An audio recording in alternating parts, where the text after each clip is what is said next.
it was getting to be a problem. So that's when I discovered Sheath. It really helped. Yeah, no, so it was great. It certainly changed that. I suppose you could say it changed my life in a way, in the sense that like I could work doubles again and like make more money to go pursue my dreams more. You know what I mean? It's a very roundabout perhaps logic, but I think there is some validity to it, you know? Yeah. Yeah. No, and I love that you're like so many people, it seems, are not willing to do what it takes, and sometimes you gotta work a double and pursue your dream at the same time. Yeah. Like, but people, I don't have time, you know. Like, well, how come he has time then?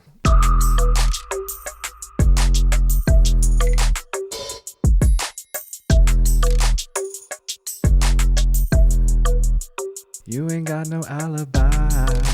Oh my goodness. Is that Robert Patton, the founder of Sheath Underwear, singing my new single, UGLY? Clip that, Jamie, clip that. No. Damn Bauer. But yeah, no, thank you. I'm glad you liked the song and hopefully the video. Yeah, no, it was very like MTV produced like esque, that which most people don't know what MTV is. Yeah, so back in the day they had this channel where all they did was music. Yeah, it used to be awesome. I spent a whole summer watching MTV music videos, and I think that's like when The Real World came out. So that was like the first reality TV show, and I was 13, so it was like right at the right age, and that was the jam. I don't know why they ruined it, but we have YouTube now, and you're on YouTube. I am. I'm on YouTube. I'm on some other websites too, but we don't have to talk about that. No, I'm not. But yeah, it's yeah, I'm on YouTube. Whatever. You people know. Yeah, I make music. Point being, I make music. So should I talk about that for a second? Yeah, please. all right, cool. I don't mean to unprompted just go on some rant, but it's so for those that aren't familiar, my name is Dan Bauer. Bauer, like the hockey stuff, no relation, because check my checking account. But regardless, yeah. So I play guitar, drums, bass, piano, sing, produce, whatever, and I make music videos. I direct. I started editing them now too, but not all of mine were edited by me. Although a bunch of them are just like one take, so there's not even much editing. But regardless, yeah. So I recently put out a single called UGLY, and there's this scene where I kind of like rip my shirt off, and my pasty white self shows up some Sheath underwear around my waist, and I'm always rocking Sheath. They truly, honestly, like I'm not even just saying that as like a commercial. Like Sheath is my favorite pair of boxers. I've thrown away so many of my others; they're trash. But yeah, no, Sheath's great. So I was wearing them, and like I was like, who can? Because the thing is, I'm sure some people will check out this episode and they'll be like, who is this guy? What? He's not on MTV, you know. He's not that relevant. But I'm basically trying to come up with the way that I'm sitting here today is I was like, who can I involve in this video aside from, it's like, okay, I did it, and then the people that I know and care about do it, and maybe some fans of, indie music. But what else? What other meat is on this bone of a video? And I was like, wait, I show off Sheath. And genuinely, I don't know if you had seen this, but yeah. At the beginning of the year, once I did the UGLY video, was back in the winter. I wrote down like my little yearly goals thing. I was like, one of my yearly goals, I just had a pipe dream. I'm like, why don't I just get a Sheath thing and like Sheath endorsement? And because I'm like, that'd be sweet. Like these guys are great, and I'm always hitting the gym and everything, you know. No, I'm just joking. But yeah, it was cool. And so I just kind of reached out to you guys, and so you did it organically anyways, and then you reached out to us because you did. Yeah, just because I was like, well, I was sitting there watching the video, and I was like, what can I do? Like because a lot of the videos are so esoteric, it's just you doing your thing, and you're like, who could relate to this? It's like, well, fans of me, but there's not everyone that already knows me. So like, yeah, like I have some plans for, this will be released, Monday, the 25th? Okay, cool. Well, I guess today then, hey, we're in the future.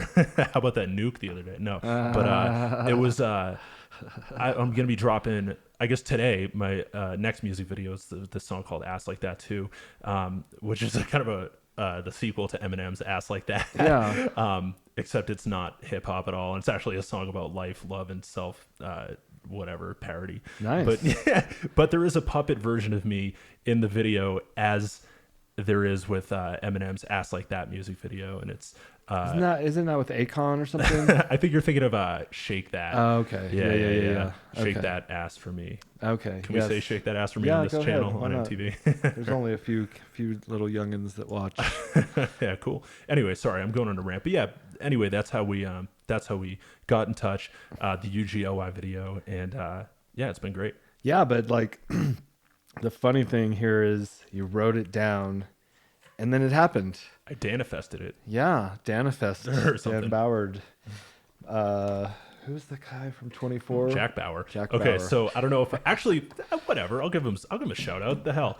So my brother's name is actually Jack Bauer. I kid wow. you not. And he's actually tremendously good at like obstacle course racing No too. way. I see a Spartan-ish helmet. Yeah, no, it is. actually that's a different. Well, it's something like culture. that. I But think yeah, it is. I think that's a samurai helmet. I don't know. It's a helmet. It's a steel helmet, and it's actually way too big. It needs like football helmet padding on the inside. Like, because- hey Arnold, you'd Yeah. be a football head. Ooh, Just joking. that would be more fun. They should wear like Spartan helmets just for the looks of it to switch it up. That would be cool. Yeah, You when know? I'm commissioner of the NFL Yeah. someday. Yeah, you have like the Spartans versus who are the other people like Troy or whoever, Yeah. different helmets or maybe some samurai. I have a quick question, and I know I'm on here to talk about my music, but Yeah. to hell with it. You ever see the show Deadliest Warrior? No. Oh, it was so sweet. It was back in the day. I think it was on like Spike TV.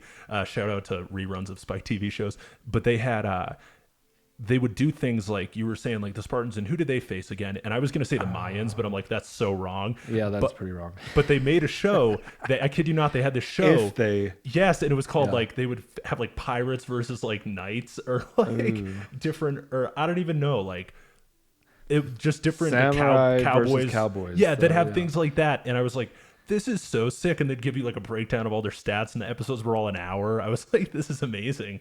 And then they do Shanghai like Noon. it- Anyways. what's up? Shanghai Noon. I just like, well, that's not that unique because I mean the Samurai versus Cowboy is not the show. But when I said when I said Samurai versus Cowboy, I immediately thought of Shanghai Noon and it's like a ninja in cowboy times. And Yeah, I didn't yeah. see it, but I assume that's what it was about. And now I'm switching it all.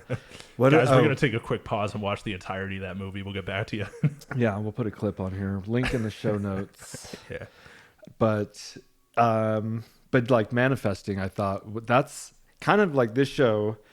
The reason we talk to the champions and best-selling authors and different people pursuing their dreams really is to talk about the way to get there and how they got there or how you're getting there. And like, it's so important to write down your goals. And I don't even do it as much as I should, but I have. And I'm kind of like, I'm already in the mix. Yeah. My goals now are to, just keep growing. Yeah. And I write them down on my vision board. Like, Yeah, your bathroom is crazy. yeah, it's all the things like motivational kind of inspiration, people that have done it. Got a lot of Conor McGregor, a lot of airplanes, like a lot of badass motherfuckers, we'll say, BMF. Because if they've done it, and we're all pretty similar. We're not that different.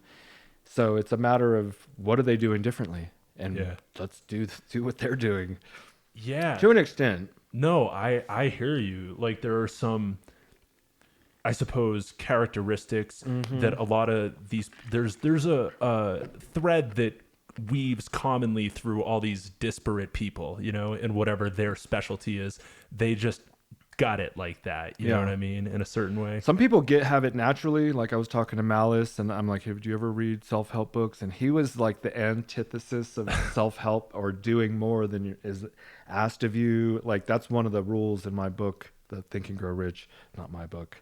Napoleon I was Hill. gonna say, like, Yeah, It's a bold I need claim. to fucking write that.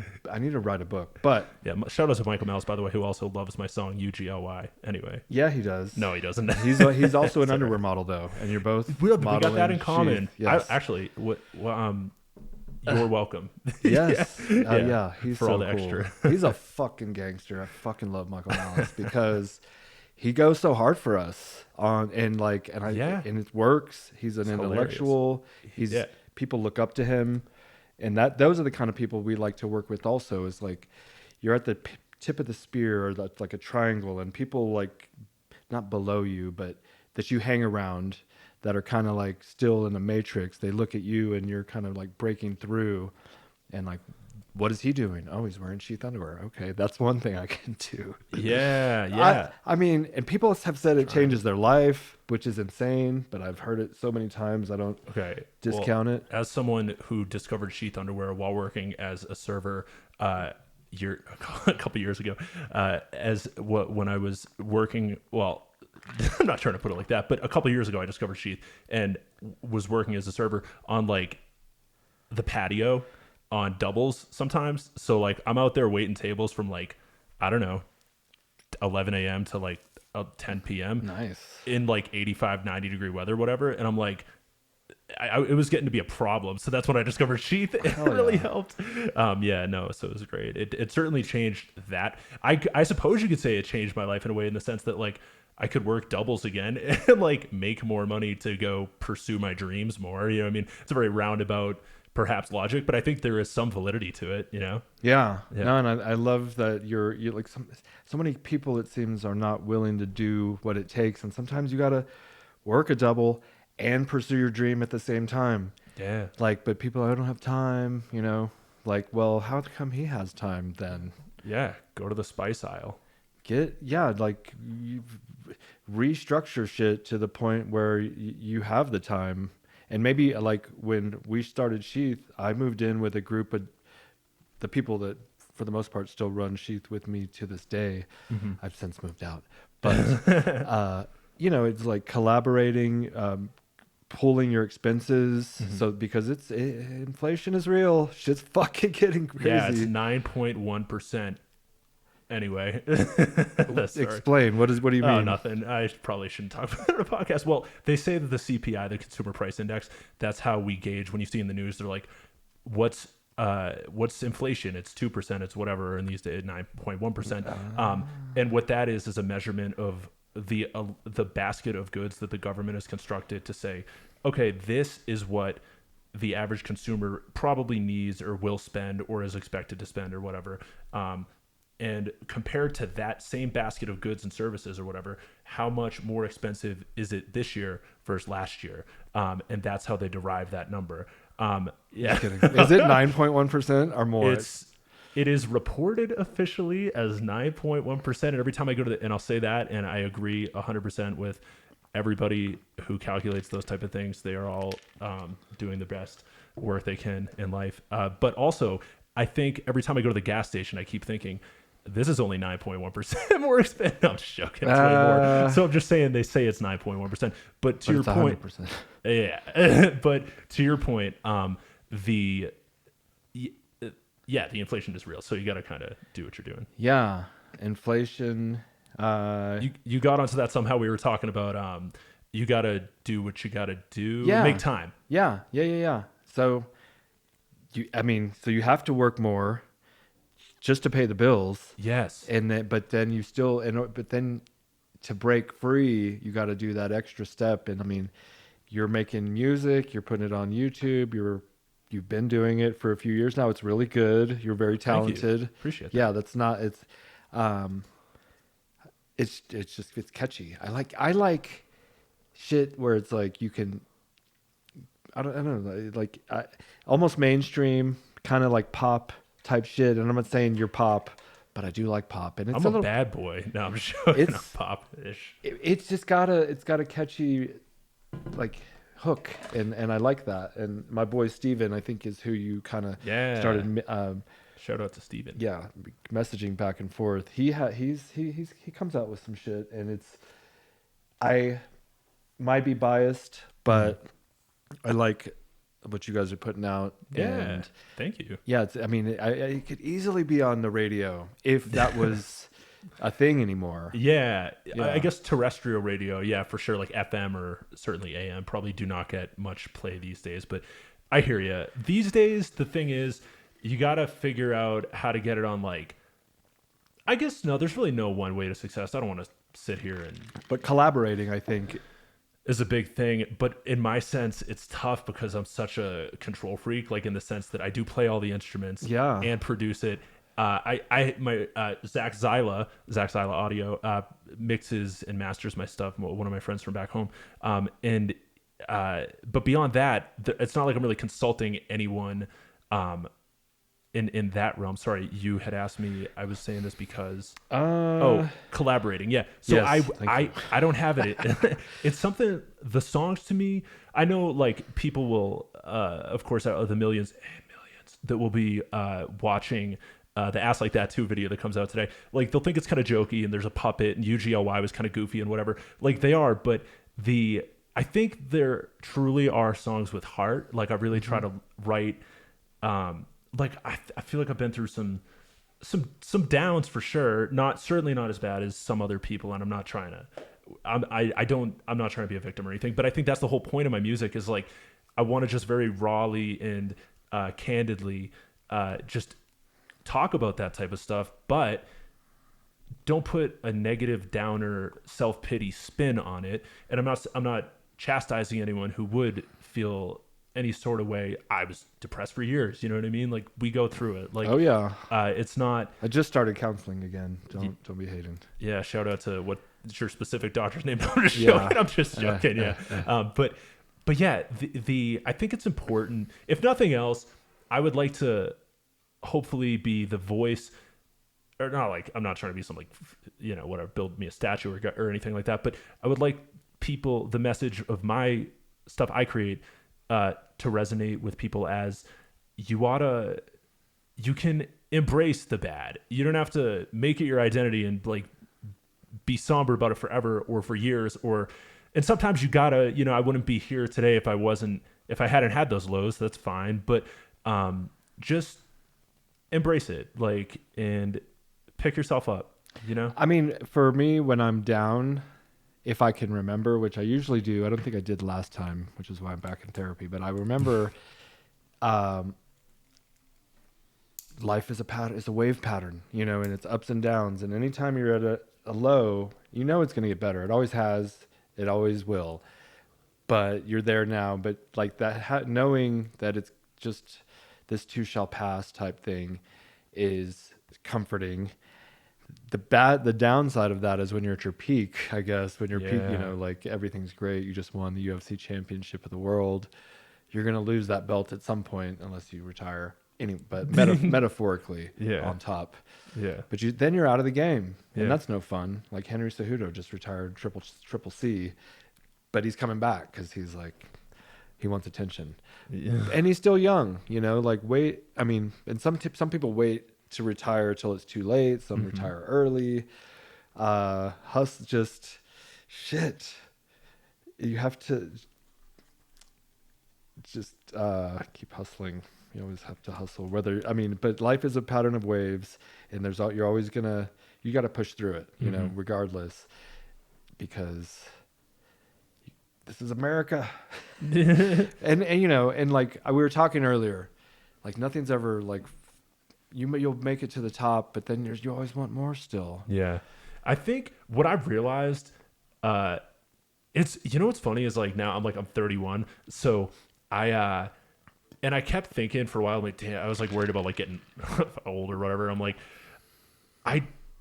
one factor, like, cause you keep thinking you're like, yo, I got less hair, I got less stamina, I got less like running stamina, like less jumping ability, whatever, you know what I mean? You kind of atrophy physically a bit, and then when you get in the older age, you just literally shrink and the whole thing. But one thing that I did not even foresee at all was wisdom. Like, what an underrated thing to be like, oh, I've gone through that, I don't know, whatever. Like, you just already know which pitfalls to avoid, and you know yourself a lot better. And the one, I think, piece of wisdom that I've gained from all my life experiences is that you will feel happy, because you're saying, like, once you get to the top, you don't want to be the guy who's sitting there who was killing it, like, in, I don't know, like high school or whatever, and you're sitting around with your varsity jacket on the wall. I'm like, what are you doing? Like, like, we're living the good old days. Yeah. And just staying with that. You got to, I think, so reaching a goal isn't, I'm realizing the thing that makes you happy, but I think being on the way on the I don't journey. know how the graph is supposed to look with the camera backwards. I think like this. You want, use the emoji. You want the thing to be going like Bitcoin was last year, like parabolic. You want it as long as you're incrementally doing things like really on a pretty consistent basis. That you're actually, my therapist at one point used this term internal audience, and I was like, that's such a good. He's like, you can't. It's like that's or there's other people that have used that. Maybe it's a Buddhist principle. I don't know. Listen, I make songs with puppets and music videos and stuff, but the you can't fool yourself. If you're doing an honest effort, and if you are, you're probably going to feel pretty happy, even if you've reached whatever goal you thought there was. Like, just be like, all right, I'm still, even if my goal is to maintain this lifestyle, I'm doing what I should, and that's, you know what I mean? Yeah, like, and you'll feel good. Attaboy. Yeah, sometimes I'll take a mushroom, and because when you're in it, what's that? Portobello mushroom. Yeah, to be clear, for any district attorneys listening. No. But because it takes sometimes if you're when you're in the middle of it, you get accustomed to the lifestyle. You kind of don't really think how far you've come, and so I'll take a mushroom, and then I'll like sit there and think and just kind of revel in whatever happens when you take a mushroom, but like insights come up, and you it slows kind of things down to the point where you can be like reflective, and then be like, oh shit, done, like we've come so far, and it kind of hits you, and it's nice because you've made something of yourself, or you've done something with your life. But then you just have to get back to work, and because when you win the championship, you only get to feel that feeling for a little while. Then you're the champion. Then it's normal, and then you might be scared of losing it, but I feel like it's the journey. It's not about necessarily the belt, but it's the road. And that's where you're the most happy. You're not going to be happy when you get that thing. It's like you should have been happy the whole time, working toward it. Yeah. Yeah. That's the fun part. That's a great way to put it. No, yeah. Like I know it sounds, here's the thing. Everyone gets so, I don't know, informed and educated and like whatever. Like, and I went to college too. Listen, and you can ask the fine folks at Sally Mae. Yes, I did. but the simplicity of like, make sure you're having fun along the way. Like, yeah, that's more important than. I mean, I'm not trying to be like childish about it and be like, oh, life is just lollipops and unicorns or whatever. But you want to have fun. Have fun. Like. I've been getting, not to go too deep here, but I've been getting really, really into, I do a lot of pondering about like the universe and what any of this is, like this existence and life. It's so weird. It's unbelievable. Like we don't even, I did too, like for years, like you just go about your life not caring or not even considering it. You're just like, oh, what the hell time am I going to be at work on Monday? I'm like, how do I even exist? What is any of this stuff? Like, it's crazy. Our only explanation is like God. So here's the thing. I really started believing in God this year, like in this past year. And I also believe in, stuff that makes sense. But evolution. Yeah, of course. But I think what we're doing is we're trying to construct like what we've seen what this all is. And we're trying to make sense of it and make math of it and make whatever and calculate it. I used to break it down, but when you really drill super far down, you start getting into like quantum, totally theoretical, like immeasurably small things. And then also to the external, like on a macro level, we have no idea what's like what any, like the best they can come up with is like the Big Bang or whatever. And I'm like, and I'm not sitting here, I don't care what anyone wants to believe or do or whatever. Like, just tip your waiters and stuff, like don't be an asshole. Yeah. And especially if it's me and I'm working a double in SHEATH, tip me. Hook them up. Put a little money in the pouch. That is what I use the separate compartment for as well. Right. So if you're a stripper, or something. But yeah, but even whatever the inception point was, as far as the outer realm goes, we just say it's the universe and it goes on forever and we can't possibly measure it. I'm like, well, then okay, then. So it looks like we don't know on either end. Like, so, and it only stands to reason that everything that is created is created. Like, I'm saying God, I don't mean like maybe like a guy in robes. I don't know. You know what I mean? I just think there obviously has to be some creator. Like that painting, someone created that. My wife. All of this. Yeah. So something either was or wasn't created. There really isn't a gray area. So here we are. So we must have been created. And it's like by what or who or how or when. Like we'll never know. But it's fascinating. Like you walk around, I could grab a piece off any of these trees or whatever and sit there and dissect that into like an atomic level, and it's this incalculable amount of things that I could sit there, and that is this one tiny thing. Wow. In that tree of hundreds of thousands of them, in this forest of millions of them, like, which is just, even if I said the state of Colorado, that's like this on the pie of Earth. Right. Like it's nonsense, like how much exists. So many gigabytes. It's like terabytes and terabytes of information. It is. There's a joke there somewhere, but I won't make it. But yeah, it's tons. It's crazy. It is a lot, but it must be okay. One time we were talking about PragerU earlier, and I actually called into his radio show. I was talking about Dr. Prager's veggie patties, but you were talking different, similar name. Yeah, and he was doing this. He did a radio show, and he's very like religious, and I was being kind of skeptical, and I was like, well, if God created man, who created God? And he was like, he just always was. He had an answer for it. It just always was. And then I think it's some sort of it's just intelligence. It's some sort of like thought stuff. Yeah, it's not like a dude in robes. Yeah, it's everything. It's all, but it's intelligence. Yeah, I don't know. Yeah, I don't know either. Who could actually? That's going to be. I'll reveal one thing. So I have my, if I may, not to veer off God, but like, so my album comes out in a couple months. It's all God. Everything is God. So it's all related. Yeah, for sure. And it's funny because as I'm composing the songs from so I'll give you a quick little backstory about my, and I don't even know if you knew this, but like my musical journey. So I learned drums at like 12 or 13. My dad was actually a drummer. Cool. And when we finally moved into a house big enough to accommodate a drum set in the basement, he started playing drums again in his like 40s or whatever after taking some time off with the kids and whatever. So I would go down there and start smashing on them and just put my favorite songs on, like Sum 41 and The Offspring or whatever. And I would just drum and kind of figured it out, like I'm not reading music or anything. When I was like 15, I wanted to continue stalking The Offspring. So I learned all their songs on guitar.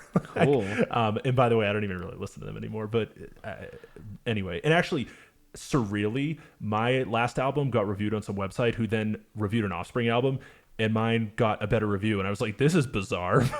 But it's also like their 15th album or whatever, so it is what it is. They were pretty fly. Heyday. Yeah, they're from Huntington Beach, California, and that's where I was going to high school. And so when they were coming out, I never saw them or whatever. I just knew that they were from the same town. Yeah. Coincidence. Yeah. Great band. Yeah, they had a lot to do with my self-esteem as a youth. Yeah, pretty fly for a white guy. I still sing those songs when people come out and watch me play. I don't know, that was a ruin. Because you know them, and or you have. Do you do shows? Oh, that was an Offspring pun. I was just joking. Joking. No. Yes, I do shows. Yes. Yeah, I play a lot around my hometown of Manchester, Hampshire. A smallish town. We'll get back to that. So you started playing the guitar at 15. Yeah. Yep. And then I did get guitar lessons for about a year, but literally all I did was learn Offspring songs and have the guy teach me tabs. And then on the last day when my mom's like, you're not getting lessons anymore, so you better make this one worth it, I was like, okay. And then I was like, hey, so what am I doing? And then he wrote this like sheet, this 1-page document about like guitar music theory and whatever, like moving your root note and going half step, whole step, whatever, and scales and the whole thing. And I was kind of somewhat figuring out along the way, but that really spelled it out for me in a way that made a lot of sense. Nice. Yeah. And from then I just probably a few years later, or immediately, I was always while I did learn a lot of offspring songs, I was just kind of learn the instrument. But then I started like composing immediately when I was like 16 or whatever, 15. Like, but all they were like terrible like outlines of songs with like mostly power chords and blues scales. But that was it. It was just the guitar. And then at 17, I learned piano and bass. Bass is basically just guitar, but lower. I don't like finger pick or anything, so I'm a hack. But the piano, I also just kind of taught myself by ear. I just like transposed what I'm trying to do on guitar, put it on piano. Actually, funny enough, a music school had reached out to me and wanted me to teach lessons there. And then but then I was like, yeah, they're like, I assume you can read sheet music. I'm like, no, I can't read any music. Like, I just kind of make it up. And they're like, oh, well, then you can't teach here. So, so I got rejected. But that to me, I think is actually that when you say like God is everything, I think that type of thing is like your purpose. And that lets me know, okay, I'm not supposed to be like necessarily teaching the mechanics of this. The way that I suppose I want to give back with it is kind of what I described earlier. I would like to get some sort of, I have a Wikipedia page level audience just to get to the point where enough people could hear my message. Like that should be my contribution, not necessarily showing someone the technique of a root, whatever. Like that stuff's important, I guess, kind of like to compose or to play the music and be proficient enough to know what you're doing. But for me, it's all about what are you making with it? Yeah. Like, it's at the end of the day, art is art. You're creating something. Doing. You're kind of bringing the emotional experiences you've had in life into the world in a form that is uniquely you, and that for whatever reason, we as humans can like get emotionally charged over and like appreciate. Like that resonates with us. Yeah. A beautiful song, a creative music video, a great film, like an awesome book, whatever. Like there's something, that's what I think, those are the ones that are timeless, the ones that I think have something to say. And if you can, at least in my case with the music, I figure if I can, even if I'm not changing anyone's perspective or whatever, if they just want some nice song to hum along to, I think like I'm a music nerd junkie. Like I went to Newbury Comics and basically like, you know, if I had a loyalty card, I would have been Made in the Shade. I was always such a huge music nerd, and I just want to create. I'm not really interested in, I don't know, perfecting any specific technique or anything, but I'd like to think at this point, I have a pretty informed ear. I'm very open to like all types of genres. I'll listen to anything. Maybe not with the same frequency, but I'm open to hearing it. And I think I would really just like to continue to make music, and specifically music videos. I love doing that. They say those who can't do teach. So you're doing, and you're not. So and if you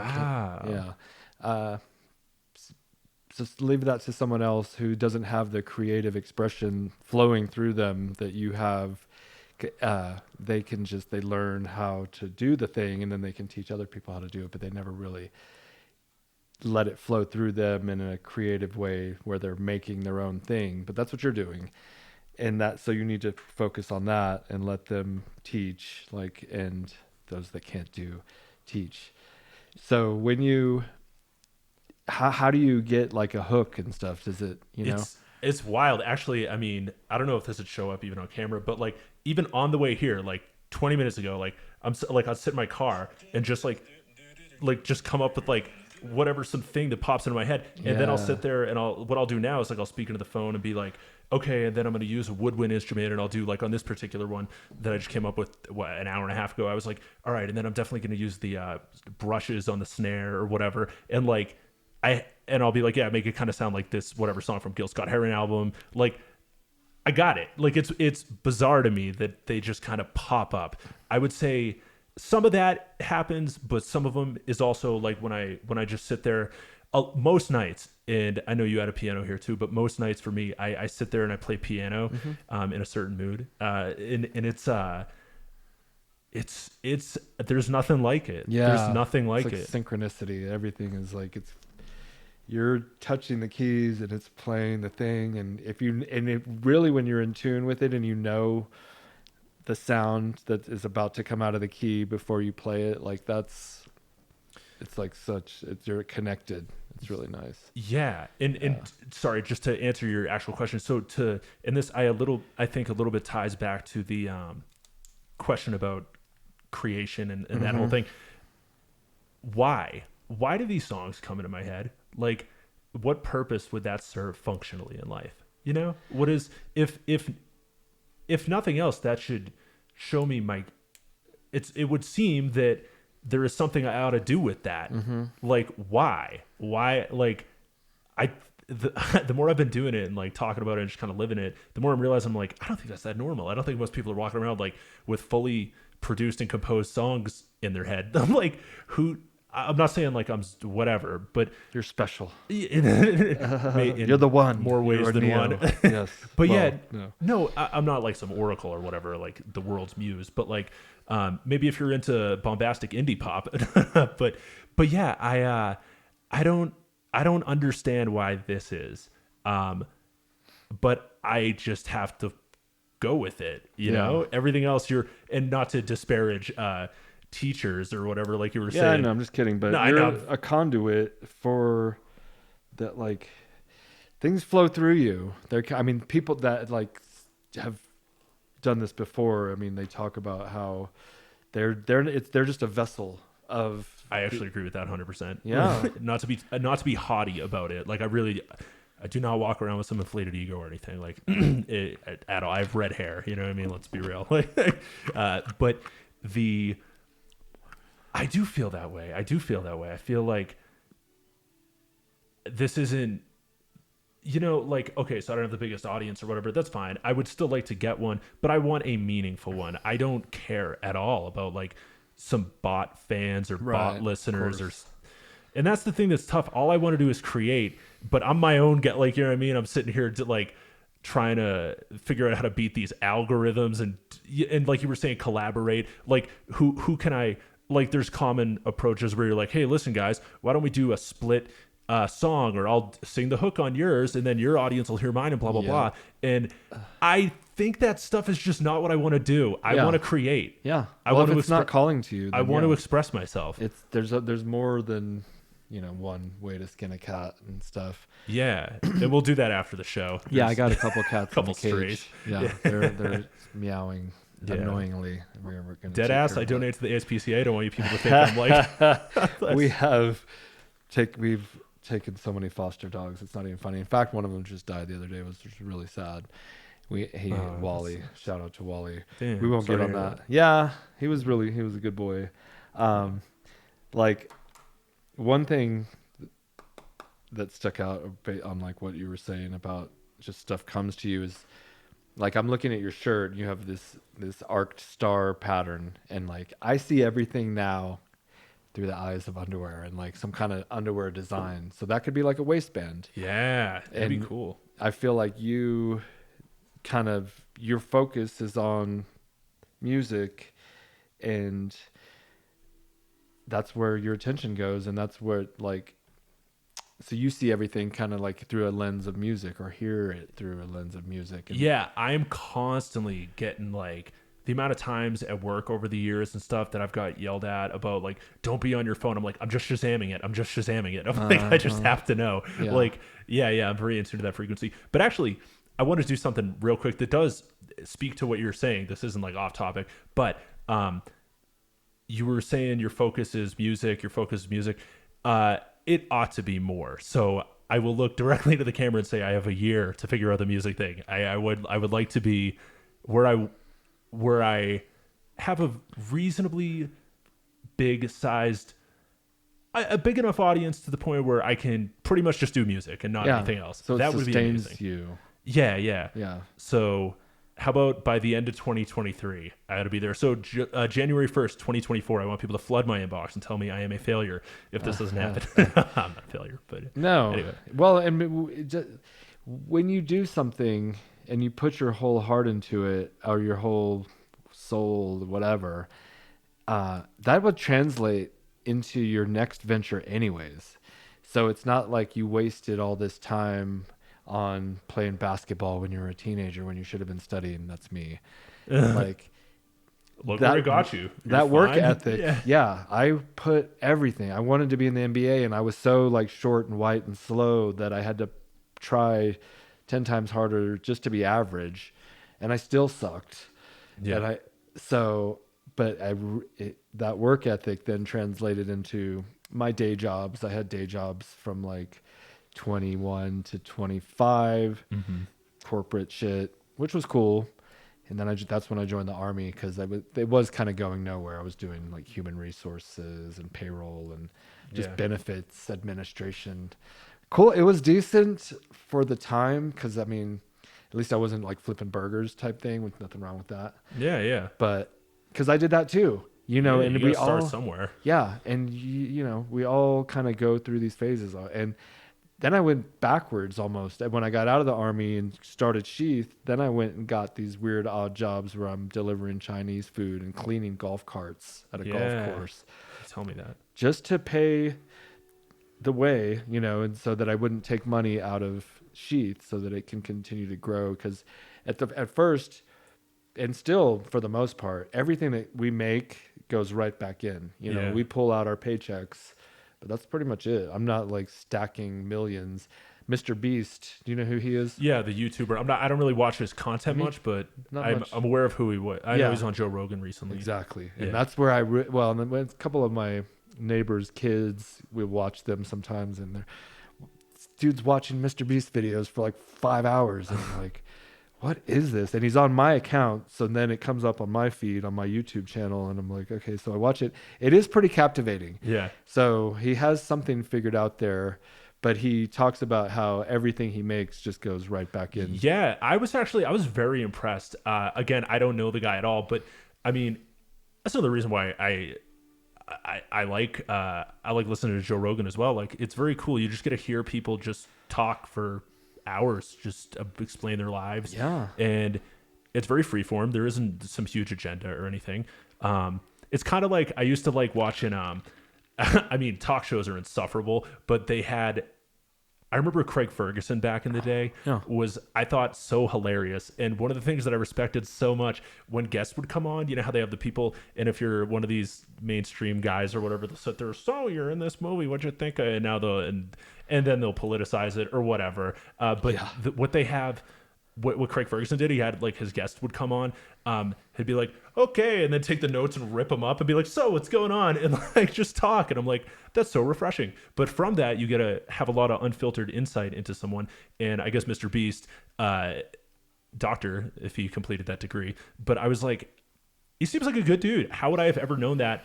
All I thought of him as was some annoying YouTube guy who came up in the corporate YouTube feed sometimes. But then I heard him and I was like, wow, he seems to live a very modest life. It seems to be a very ethical, like, guy, nice guy, like smart, determined, like took chances, and it landed him in a great position in life. The number one YouTube content creator in the world. And seems like a good guy. Like, I mean, I don't know anything he's ever done. Pretty down to earth. All things considered, he's broke, but like, I bet all of his focus was through the eyes of the lens of YouTube. Like, how can I make content better and keep their attention? Because every time I'm about to turn off, like, I've watched it like 4 or 5 times. He did not a Hunger Games. I was gonna say, I don't think you can show that on YouTube. It was that other Korean show. Squid Games. Yes. Thank you. Hungry Squid Games. Did you watch that? I don't watch anything. I watched Breaking Bad when it ended, and I was like, done. Nice. Next. Like, I've seen what I need to see. Yeah, don't watch anything. I think that's amazing. I don't watch much. I listen to more podcasts and stuff, and sometimes we'll get a show to binge. Otherwise, we'll just put on like reruns of like The Office because of the. It's like, have you ever seen that meme where people are like, or it's not even a meme. I call everything a meme. I'm old. I'm 31. Anyway. Geezer. No, but dude, you're going to be young. Like, Rogan's 54. Yeah. Like, you're going to be young until you're like let's just say 60. Yeah. So you're not even, yeah. I actually agree with that. And so, real quick to touch on the musical journey thing, which we never got to. That's another thing I like about the fact that I do the singer-songwriter stuff. So while I was learning all these instruments, we got off topic. No, I like that you went back to that. At about 17. So then when I was about 19, I tried to get my first band, and it was me singing and playing guitar while a friend on bass and friend on drums. And boy, did we suck! But that's fine. I was just starting, you know what I mean? I was just trying to get my voice, and I was living at home, and I didn't want to be singing in front of my parents or whatever. So I would belt it out in the car. That's the way I learned how to sing. It's funny, actually. I'm looking for a female singer, and I think I found one on Fiverr that I want to use as a feature on an album I'm currently working on. So my next album, by the way, Love Dan, comes out October 10th. I was trying to figure out a date, and I was like 10-10. Well, it just so happened that 10-10 worked out, and I'm like, and this album's a 10 out of 10. So this is just like, love that. Maybe people will confuse it. They'll be like, oh, Love Dan 10-10. And I'm like, yes, it is. Thank you, Pitchfork. but yeah, actually, you know what's funny? I'm such a nerd about like the music and stuff. Whatever, we'll get back to that. I got to get on the journey about the music. So when I was like 19, I started doing that. The band lasted like a summer, and then we stopped. It's hard to keep a band together. It is, and the reason why for me is because, like, okay, so this is the reason. Creative differences. Continue. Well, no, you're good. I'm a huge fan of artists, not bands. I really couldn't care less about most bands. I care about who the songwriter and or producer is, and that's all about pretty much all I care about. Like at least for me, everyone can have their own thing, whatever. But like, so I just saw Brian Wilson live recently from the Beach Boys. Oh yeah. But Brian Wilson was the reason the Beach Boys were the Beach Boys. He is a genius. And I care about him. Like anyone could sing a song, but to me, it's all about the songwriting. But the thing that frustrated me, or the thing that frustrated Brian Wilson, I think, from what I've read, I wasn't there. But it seems that like some of the other bandmates, Mike Love, would sit there and just like, oh, we're gonna have to edit that out. I'm pretty sure he's like litigious, but whatever. Anyway, I think there seemed to be some sort of conflict that caused a lot of friction and blah blah blah. And I dealt with a similar thing when I was like in my band, hardly. I mean, I wrote all the songs and the bass parts and drummed like on so you just told them what to play. Yeah, pretty much. And then sometimes like the drummer or something would be like, hey, I have an idea. Why don't we cut the intro down? I'm like, listen, I'm doing this like I'm writing music because I'm trying to express something. I'm not trying to express what I'm trying to express at the coercion of a bassist or something. No offense, but this is now not something I'm creating. It's something that comes from not just within my soul, within the divine. Like if I'm saying like I'm the vessel for something, then let me be that vessel. I don't want to be a vessel co-vesseled with, you know what I mean? Like sometimes not everyone's thing is creation. Not everyone's thing is producing something. And for a while I was like, how does anyone have any joy in life if they're not creating anything? But whatever. Sometimes it's not people's thing. But I could probably analogize it. Buy shit. Just kidding. And consume other people's stuff. And consume and be an observer. That's the key. And it's sedentary. That's the key to a happy life. Click, subscribe. Yeah. But when people are hitting the open road on like a dirt bike or a motor, sees what I know, like on a Harley or something. Sometimes you don't want the guy sitting in the seat next to you, even though that attachment is available. You just kind of want to be cruising the open road, and that's how I feel with music. I like that. I just came up with it. Yeah, but I want to just be doing that. I just want to be doing my thing. I don't really want anyone's input. So what I did when the band stopped, it's a very truncated run. I just started I bought some recording equipment, a thing at Daddy's Junkie Music, some old guitar shop. It was literally called that in Manchester.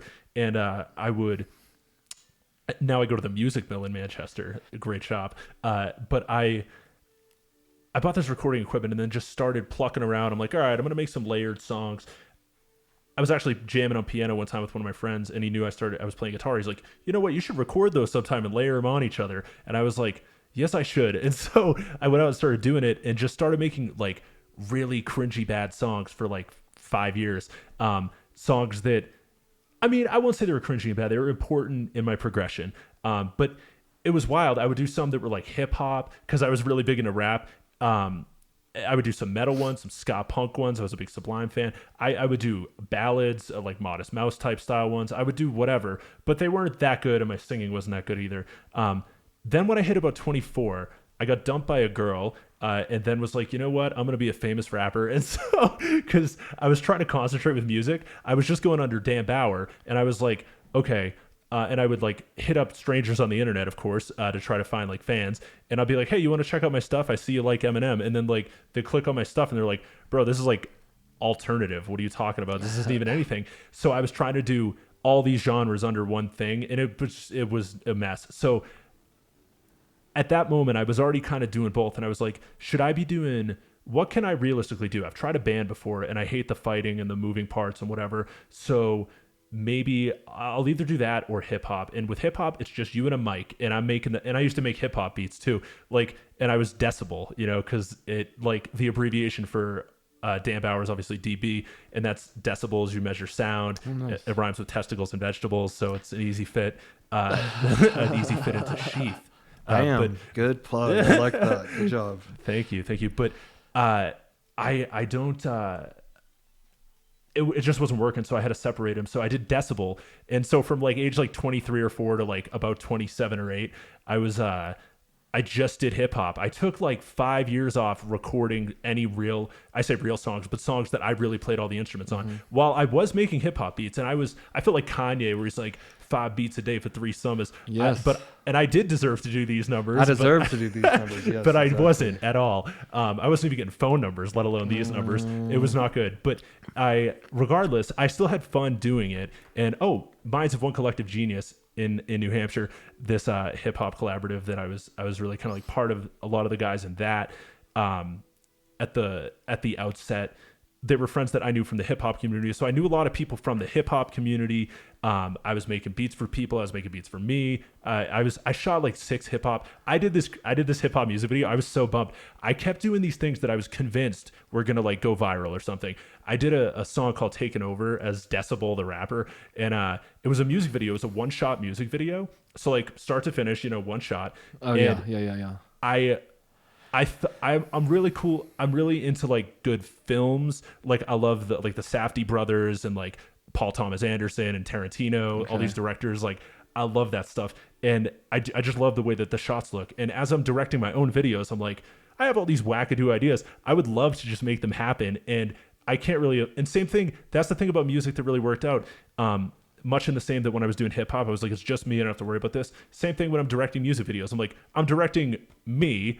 I don't have to worry about all these actors sometimes, but I don't have like people's schedules. I shoot all my videos in like a day, but anyway, I did this video where the song was, I played the song backwards. I thought, wouldn't it be wild if I could like sing the whole song or rap the whole song backwards, like at a rapping pace? And I was like, and it's a 5-minute song. And I was like, all right, let's try that. And so I recited the song backwards and filmed myself, and I was like, okay, cool. So now I just have to, or I played the song backwards, and I was like, okay, I just have to play what that is. But then I realized, no, it's a music video. Who cares what you sound like? You just need to look like you're saying it phonetically backwards. So I filmed myself saying the song and transcribed what my mouth backwards looked like it was saying. Whoa.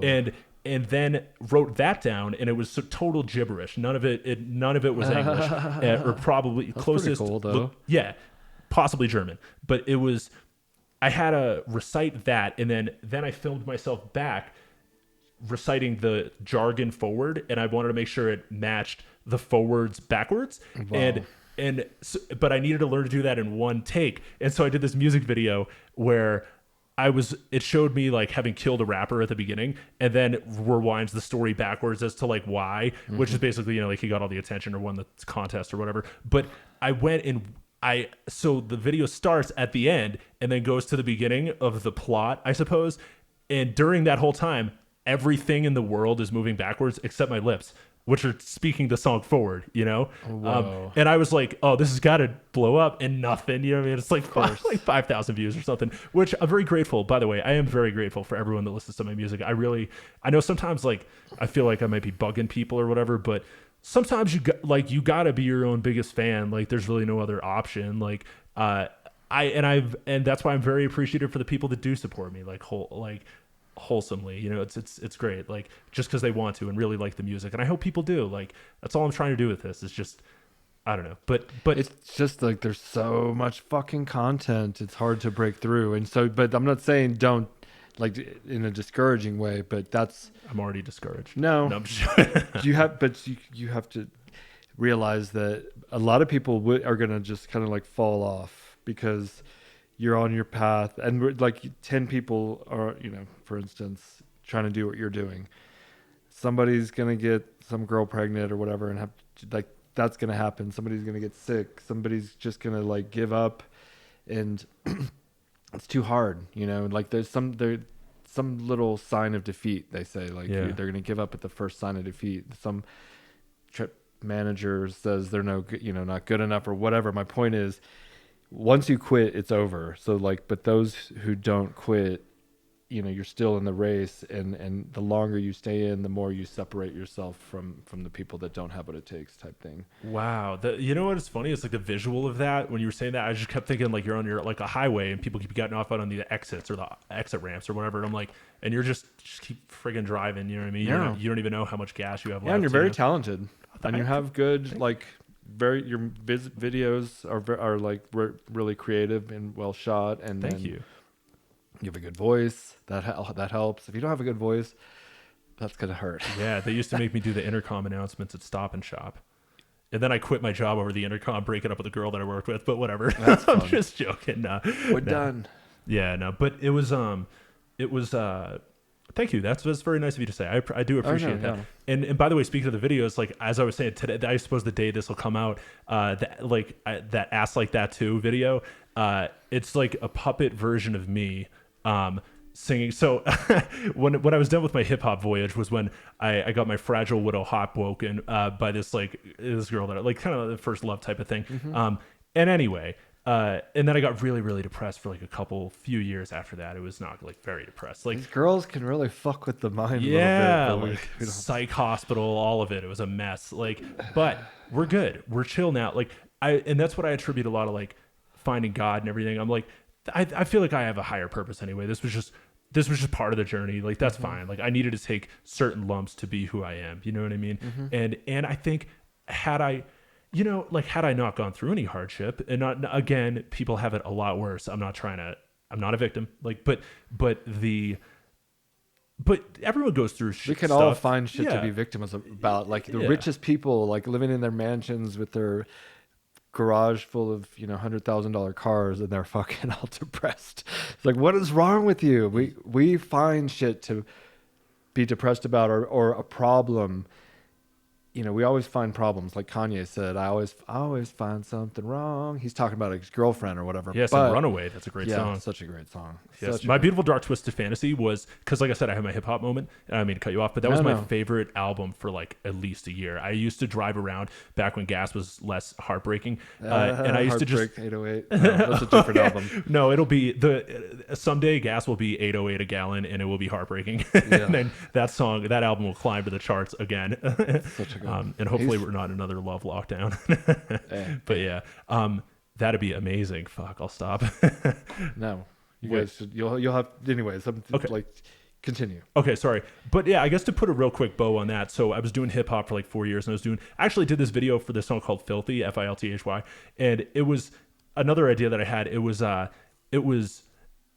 basically just like a shot for shot recreation of Reservoir Dogs. I found this old like. Oh, I love that. Yeah, it was. Cool. It was when they're walking. Yep, I did, and I got the attire and I chopped the ear off and I did the whole thing like while rapping my song. And I was like, oh, this has got to catch on, and it got like 1,000 views. And then I did one.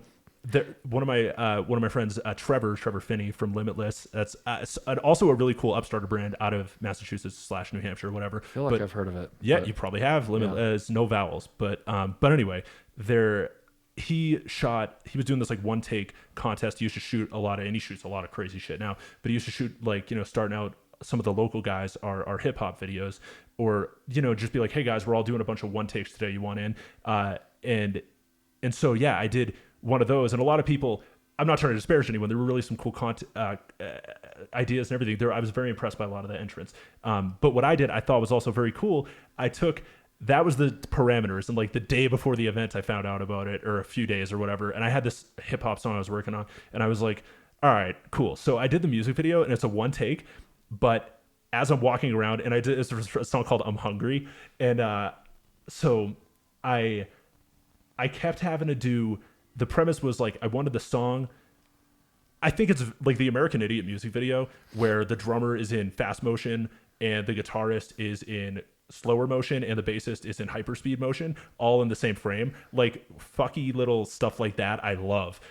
So what I wanted to do was a cool one take where it's not just follow me around doing what I'm doing, but some of the song, like there's no cuts, but it'll go from normal speed to slow speed to me appearing in fast speed to me appearing in slow, then fast, then whatever, for the duration of the video. And how I did that was like I took the song and put it into my like recording software, and I sped, I'd play it at normal speed, and then I'd visualize the shot in the video or write it down, and be like, okay, at this moment when I eat the pancakes is when it goes into fast motion. And so to do that, I would have to slow the song down by say half speed if I wanted it to look like double speed. Wow. And so I went and like, so basically, what I wanted to do, like for the pancake shot, I wanted to get there and then get to the pancakes, and the pancakes to be in fast motion, because I wanted to be like as soon as I pull up, I'm just wolfing them down like ferociously, like the foxes in Fantastic Mr. Fox. But anyway, I had to calibrate all. It was very intricate and whatever, and that got like no attention. And then when I got my, as I said, achy breaky heart situation, depression, whatever, when that happened, I was like 27 or 8 or so, and then probably 28, and then immediately what came out of me, I was doing hip hop and I was kind of fledgling with hip hop, and it wasn't really going anywhere, and I kind of felt like I was like at some point, like you were talking about, you're like, you're still young, Rogan's 54, and listen, you can do anything you want, but there is, the Beastie Boys made a really good point about this. There is kind of something about, if you want to keep making your art, keep making it as long as you live. But there is something about like metal or hip hop or something aggressive or I don't know, crunk or whatever, like trap or ED. It's just, I don't know if you have the energy for that when you're older. Yeah, it's like a youthful game or whatever. It is. It's hard rock and yeah. And so it was cool actually for me to have this happen musically, because for 5 years, like I said, I stopped writing songs. I was just doing hip hop.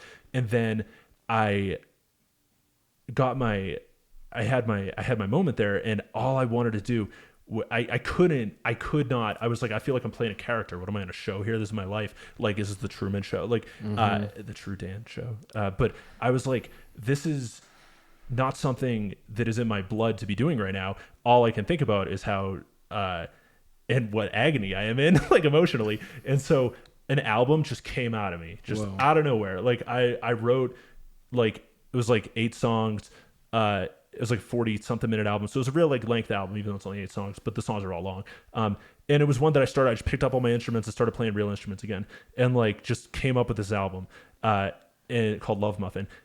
Because like Love Muffin, like, cause I wanted it to kind of be ironically stupid of a name. Like, despite my morose nature at the time, I cannot resist a good stupid pun, kind of, even though this isn't good, but it's certainly stupid. But the, like, people have stupid like little nicknames or whatever, and I was like Muffin, so it was like Love Muffin, even though people love Muffin is like a little cutesy relationship name, so I thought it was ironic, so I did that, and no one cared about it because I didn't even release it. Like I made that in the summer, right after I got out of the psych hospital, actually. I did that in the summer of 2018, and then, or spring, summer, something like that, and then songs just kept coming out of me. That's when like this whole vessel thing started, and I was like, okay, but then there were more songs about like heartbreak and stuff, and I was like, I do not want to beat this to death or whatever. But it's what I was feeling, you know what I mean? Mm-hmm. I could not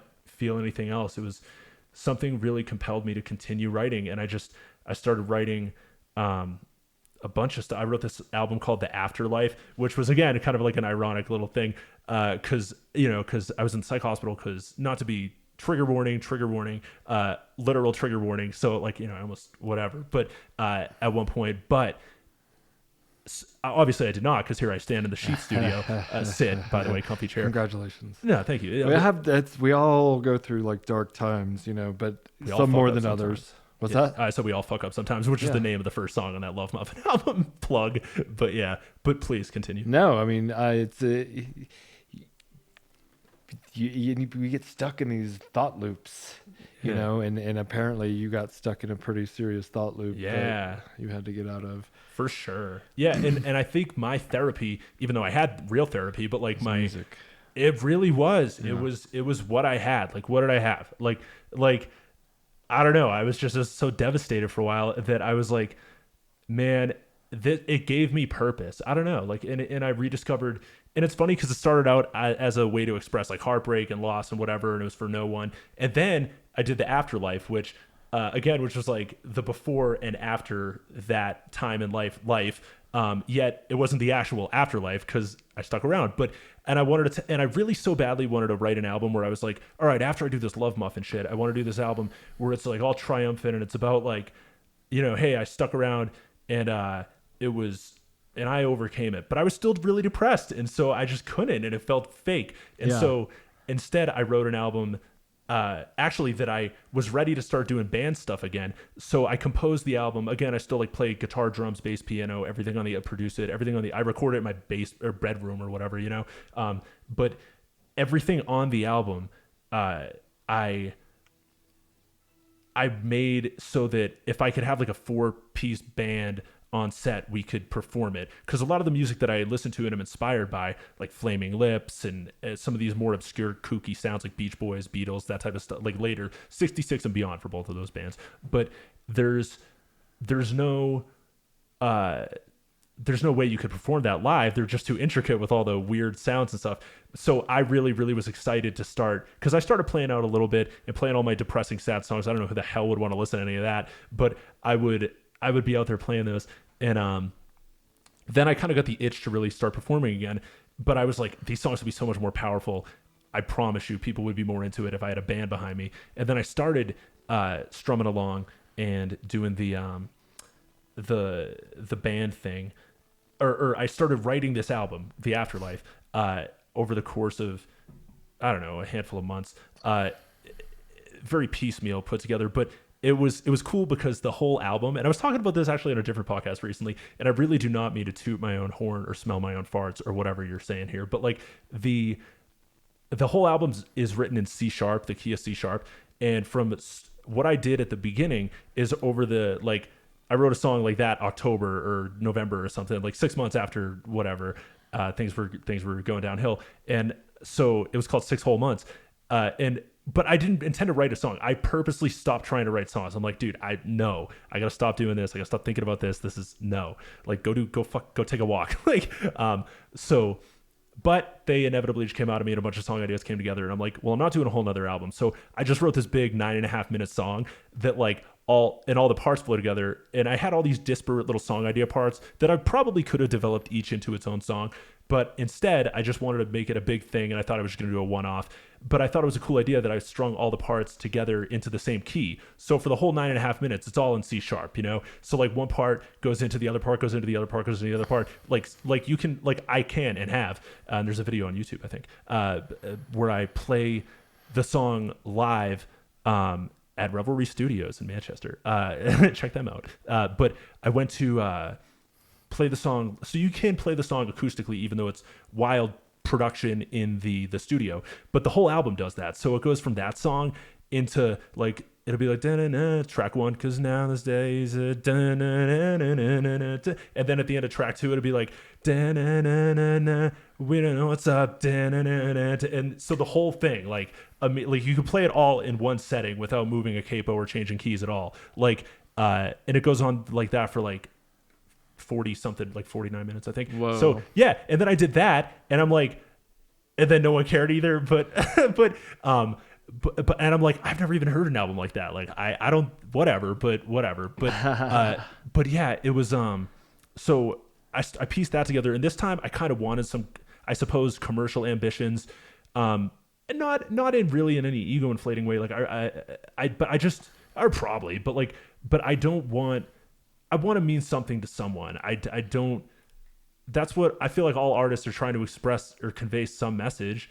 And I think it's an important message. But you know what it is? I think the message that I had on that Love Muffin album was too somber of a one. That's probably not a message worth really spreading, like to just tell everyone, hey, when life gets tough, sap about it. Like, and then in the afterlife, what it turned into was an album about wishing that things were that album that I was envisioning, the rosy, pot of gold at the end of the pain bow there. But I didn't have that. So it was really a candid telling of like, yep, didn't work out like I thought it would, but whatever, here we are. And that was that. And then this upcoming album, Love Dan, is kind of me reclaiming like, I am not Muffin. I'm not like whatever. I'm you know what I mean? Like, wow. And I wrote that one. And this is again, the divine thing. That one just came to me. I wrote the whole album in a week, and I wrote Love Muffin in a week too. But yeah, so it's wild. The album's exactly 60 minutes, 0 seconds. So it's 1 hour. So when I'm going to hit people up, I'm like, hey, do you have exactly an hour of your time? Or I didn't even plan that, but I should. But yeah, it's and it's wild too. It kind of flows together conceptually as well. But yeah, I shot the UGLY video, one of the music videos, and I'll stop rambling in a sec, but that I did on the Afterlife. I did two. Okay, so the music video thing, that translated with hip hop, like you're saying, just the skills and the determination, even though, and I agree, that's a great point, because I don't feel like I wasted my time with hip hop. I'm like, okay, this is what I have to do to build a website, and because I had a Decibel website, now I have a Dan Bauer website, danbauermusic.com, or onlyfans.com/69dan, but like, those skills did carry over and were useful. But so I was making creative music videos in hip hop, and then when I started doing singer-songwriter stuff, I did no music videos. Well, I tried to do one for Love Muffin, Anthony Marshall, that filmed Morning Visuals, I think. Check them out. Whatever, I'll plug them. But we shot one of them for this song called Dream Come True. That was like the one catchy, upbeat kind of song on the album. It scrapped it. But the ones I did for the Afterlife, I really thought we were going to catch on too. I did this one called High Strung, where again, it's a one shot, and this isn't anyone's rules like the one shot contest was. This is just, I like one shots. But so this whole video from start to finish is me at a studio, actually Black Heart Sound in Manchester. Check them out too, Eric Sauter. So it's me recording the music video there, like in a kind of sort of performance recording studio room. And it starts with me on guitar. And then it pans over, move around and kind of zoom over. And then I will be on bass, and then I'll be on drums, and I'll be on guitar again, and then I'll be wherever. But it's a one shot, and there's no edits. It's not like CGI. So what I did was like hire 3 of my friends who were also like white guys with beards. You know what I mean? So the camera would kind of get to him, but it might get like this or something. And I would all have them like wear hats or hoods or whatever. But in the same exact attire. So like I would jump around and be like in the bass outfit, holding the bass, and then jump behind the camera and then run over to like guitar and do that thing and have the guitarist fuck off behind the cameraman or whatever. That one, and like I was like, oh, that's gonna do something. Gonna kill. And no, it Viral. didn't. It didn't. And then I did this one for this song called The Balance, where I live in New Hampshire, so that's near Boston, obviously for all of our international listeners. It's like a 45-minute drive from a bigger city. Yeah.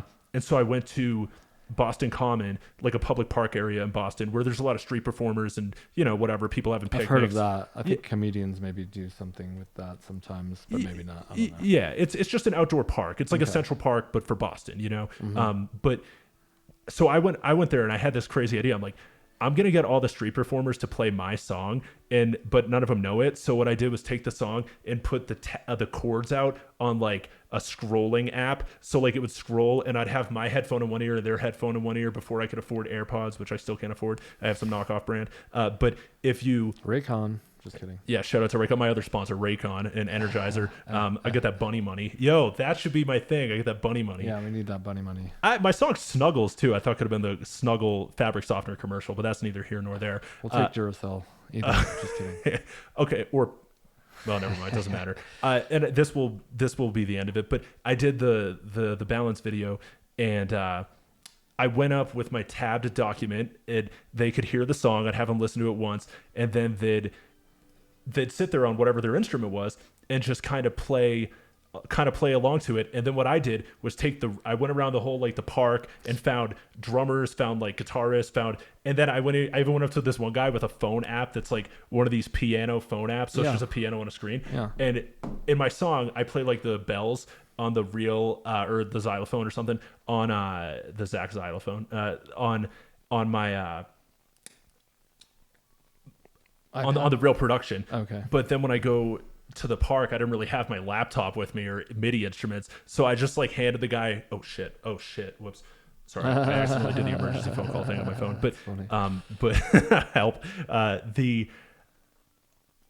I had him play an instrument that sounded close enough, and then what I would do is rip the audio from that, rip the audio from a few of the guitarists, rip the audio from the bongo guy, and then the chorus is like oh ho ho. So there's a big like oh ho ho that people have to sing, and I had people sing that, and I took that audio and mashed them all onto each other. So the music video is the real song's audio, but with layers of real street performers' audios who I didn't know from a hole in the wall that I got to learn on the song that day. Yeah, and I was like, oh, this one will catch on, and it still didn't. But whatever, it's cool. I'm like you're saying, I'm having a blast. I'm enjoying the process. Like it's definitely one of the things that gets me the most out of bed in the morning is like I love creating. I just love creating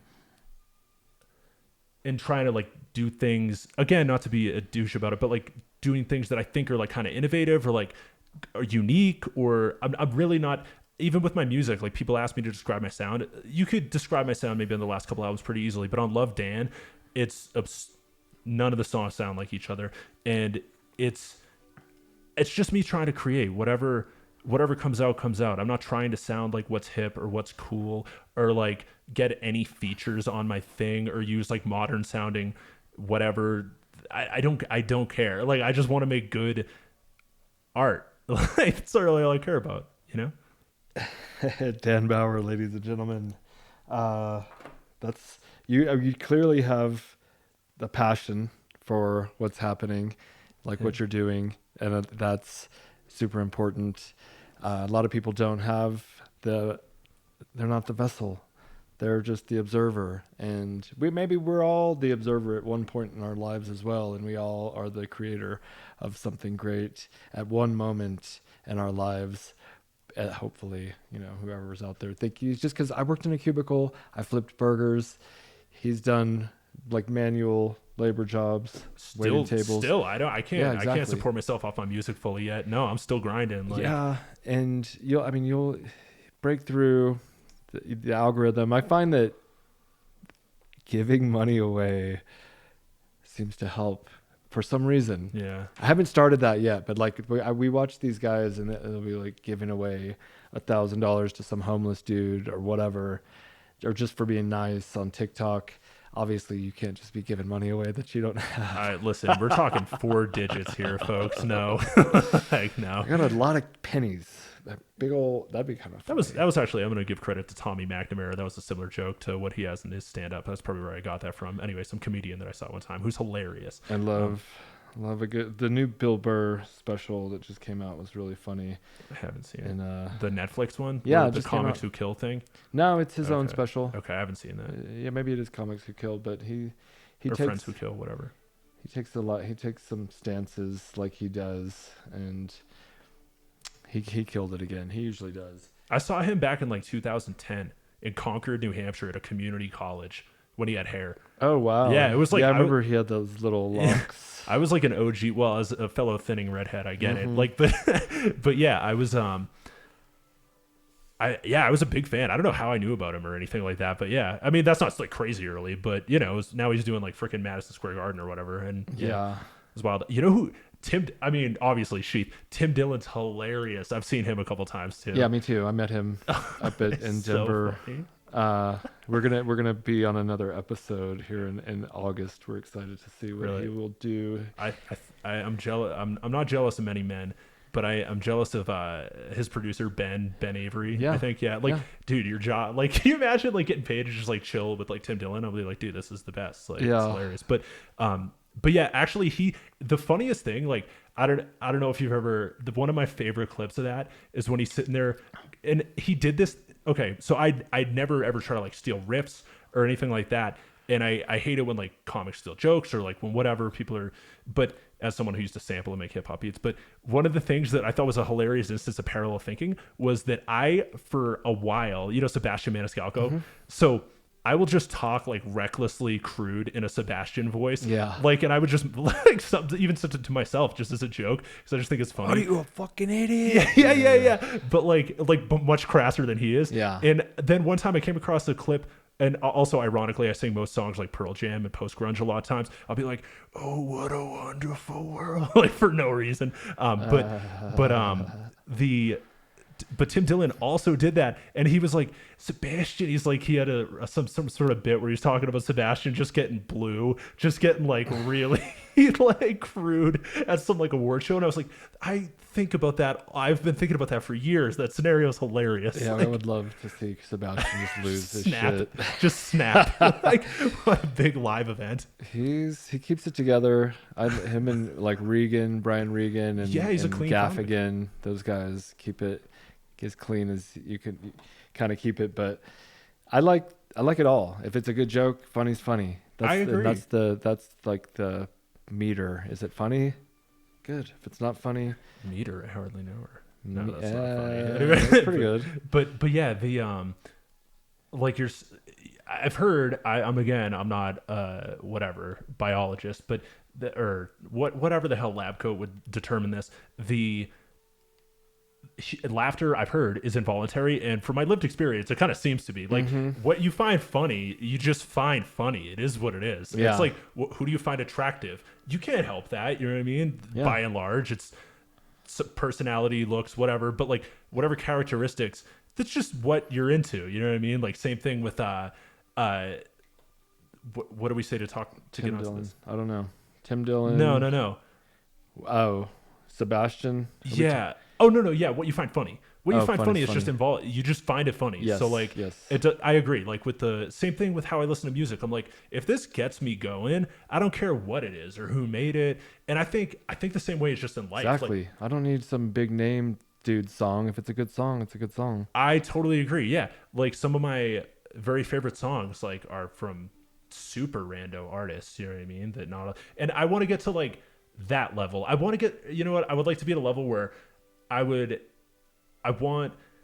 that a lot of, and again, I'm not Mozart or whatever, but like I am very discouraged to see like a lot of the trends in music that things are just like getting dumbed down like super hard. Back in the day in the 70s, like a lot of my favorite music going through Big Stretch was from 77 and before specifically, because that's when like, Kraftwerk was doing their thing before, but music started getting a little bit electronic and stuff. Yeah. But back in which is fine. I have no issue. I'll listen to Donna Summer any day of the week. But you can just kind of manufacture songs that are just, hey, highly compressed, get to the chorus within 5 seconds, like feature the newest rapper, use the most ear-catching literal frequencies for the high end and the boom, the biggest frequencies. I love a good bass line. I'm all about the bass. Yeah, I like zero bass. treble. Yeah.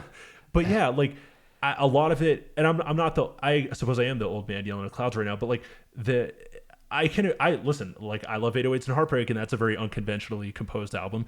But and I'll listen to like modern trap music. I'll listen and I'll enjoy it. Like, but I feel like there was something to the fact that back in the day, whoever rose to the top wasn't just whatever brand necessarily was popular. I mean, to an extent, but you had to just write great songs and on real instruments. You had to sit there and compose a great song that would impress people at an open mic. Meanwhile, if you were to like a random songwriter night, like if you're a good comedian, you would also kill it at an open mic, like if you're writing great songs, they would also just kill it among, like, if you go down to, I went down to Nashville recently with my friend Dean Harlem, fellow musician. And I went down there and I was like, I got to play some songs with real authentic Nashville musicians at like a cool venue. And I was like, that's important. And I felt I actually played ass like that too. And some people seemed to really like it, which was cool. And I was like, this makes me feel good. Like, hell yeah. I want to be respected among musicians like that. Or I guess I mostly just want to make good art, like whatever. Like I'm not really trying to impress anyone, but like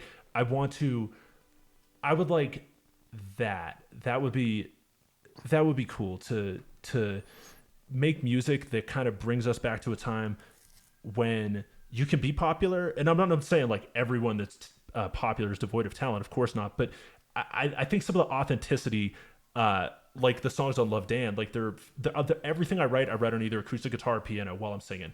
And then I will ornate that with whatever production is necessary. And you can make modern cool production and stuff, make a song sound really new and quirky. But at its core and at its root, it is still just a song you could play, like I say, at like a talent show or something, and it would sound just as good.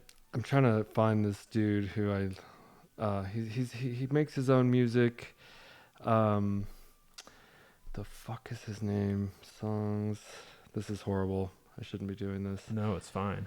I think it starts with a J. It's the weather looking while we're at it. Well. We're gonna have to wrap it up here relatively soon. Yeah, that's cool. Jordan, let me just Belfort. There you go. Playing some. I've been very inspired by that movie recently. What's his name?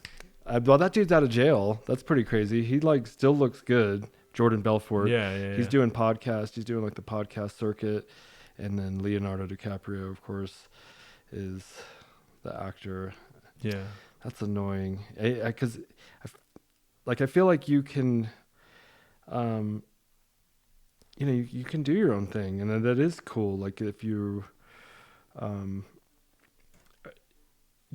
sailing the ship, it's all you. There's AJR. I don't know if you've heard of him. Oh, I've heard of AJJ, but that's not who I was thinking of. JR, no. AJR. He makes his own shit, and I know. Like if we cut the audio here, I would remember it. It's hard to like think and have a conversation at the same time for me sometimes. Yeah, it's you really can only focus on I think one thing here. I can't do it. But Bieber, it's not Bieber. Justin? Yeah, the one thing at my wedding. What? No, I just like that. I like that he did that Drake video. I thought that was pretty cool. I don't know anything. I literally I genuinely I'm not even trying to be like pretentious. Like when someone's like, "Oh, you don't know whatever," I'm like, dude, I don't know. Lil, who was the guy that did the All-Star game, put the chain on someone yesterday at the home run derby? Yeah, see, I don't pay attention to that. Yeah, it was like something, and I was like, "How is this like the biggest name in music?" I'm like, I have no idea who this person is. like I should probably know that, but it's all right. Well, that's so annoying. Were you trying to look up someone else that kind of just does the? Well, yeah, I guess so. I guess it's just doing what you're doing, and it's you can do it. You can totally do it. And now it's too late. I'm gonna fucking figure it out, and then yeah, we're gonna sit here until. That's fine. What should I regale people with in the meantime? Where's your next show? Okay, yeah. Well, my next show is at the Farm in Manchester when I get back on July 26th. So if people want to head to that. And then I have a show. Actually, I have a show. Yeah, that's a good point. I have a show at the Jungle in Somerville on July 31st. So yeah, those are my couple upcoming ones. Today, like they can go today on Monday, they can go to YouTube and check out, just type in my name, Dan Bauer, Bauer, spelled like the hockey equipment, spelled like Jack Bauer, sauerkraut, that type of thing. And so Dan Bauer, asked like that too, a song about love and redemption. And yeah, it's, or you can go on Instagram at Dan Bauer Music, all lowercase. Although I don't know, it'd probably work in any case. Or you can go on Apple Music, Spotify. I see you have Apple Music open. Need to get. Check it out. I'll do. His name is John Bellion. I've heard of him. He's pretty good. Okay. But it sounds like you have a similar sort of track on how you made it to music and stuff. Yeah. But Dan, I'm gonna look you up right now. Dan Bauer. Bauer. Yeah, thank you. Yeah, well, I appreciate it. I really do appreciate the support. There you are. Apple Music. Damn, thank you. Well, it's great, and you, by the way, are an inspiration to me. I know not to be too whatever puckery up, but like this is amazing. Like you've built a great life for yourself, and I aspire to do something similar someday. Well, you kind of become like the people you hang out with the most. So just find other hustlers, and we'll stay in touch. Yeah. But people who are doing the thing you want to do, and don't hang out with a bunch of losers. Hang out with people that are living the dream or going for it, and you'll kind of help each other along the way. It's pretty cool. Yeah, thank you. Yeah, well, I'm thankful to have been able to come here. Thank you so much, and I hope everyone at home or wherever the hell you are, not driving, but if you are, pull over at the next safest possible time, and then watch the Ass Like That 2 music video. It's it sounds like a goofy, stupid thing, but I don't know. I think it's cool. Yeah, and check out all the songs he was talking about, the UGLY. Yeah, it's got a good hook. Especially my next upcoming album. We can't listen to it yet, so that's kind of shitty, but like it'll be out October 10th. Love Dan. 10 out of 10. We'll do again. Yeah. Excellent. All right. Well, thank you everyone. So much. This has been another episode. And we have nothing but greats, legends on this show. Dan Bauer, future legend. Yes, I love you, Mom, and everyone else in my life. Thank you. All right, peace. All right, see ya.